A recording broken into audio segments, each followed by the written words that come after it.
Hello guys, मैं हूं आपका F&B ट्रेनर हाजिर हुए नई जानकारी लेकर।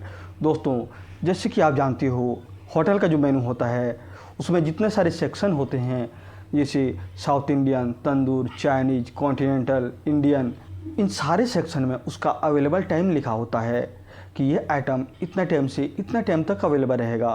क्या आपने कभी जानने की कोशिश की है टाइमिंग क्यों लिखा होता है? ये सारे आइटम हमेशा अवेलेबल क्यों नहीं रहता होटल में? हाँ, ऐसा आप समझ सकते हो कि ब्रेकफास्ट के टाइम ही ब्रेकफास्ट मिलता है, लंच के टाइम ही लंच मिलता है और डिनर के टाइम ही डिनर मिलता है, इसीलिए उसका टाइमिंग सेट है। हाँ, ये बात तो सच है दोस्तों, लेकिन एक बिजनेस ट्रिक आपको बता रहा हूँ कि टाइमिंग लिखने के पीछे उसका लॉजिक क्या है। ये बिजनेस है दोस्तों, जिधर अपने को प्रॉफिट मिल रहा है उधर फोकस करना होता है और जिधर प्रॉफिट कम है उसको हमें इग्नोर करना होता है। एक छोटे से उदाहरण देके मैं आपको समझाने की कोशिश करूँगा। जैसे दोपहर को या रात को आपका मेन कोर्स चालू हो गया।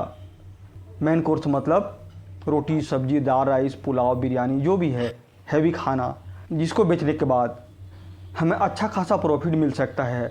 4 लोग हैं एक टेबल पे, अगर मेन कोर्स खाते हैं तो कम से कम 1000 रुपये का बिल। और वहीं अगर 4 लोगों का एक टेबल है, 4 डोसा ऑर्डर कर लिए, 4 डोसा खाएंगे तो कितना होगा? अधिक से अधिक 300-400 रुपया। तो फ़ायदा किस में है?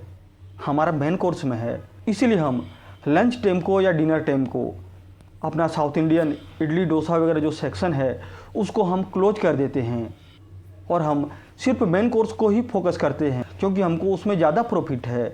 इसीलिए उस सिचुएशन में या उस टाइमिंग में हमें साउथ इंडियन डिपार्टमेंट या ऐसे कम सेलिंग आइटम्स को इग्नोर किया जाता है।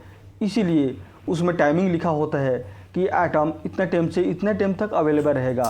इसके अलावा आप दूसरा आइटम ले सकते हैं, भले ही हमें साउथ इंडियन मिस्त्री को बिना काम के पैसा देना पड़े, लेकिन हमें उस सिचुएशन में इग्नोर किया जाता है उसके डिपार्टमेंट को और हमें मेन कोर्स पे फोकस किया जाता है जिसमें ज़्यादा प्रॉफिट दिख रहा है।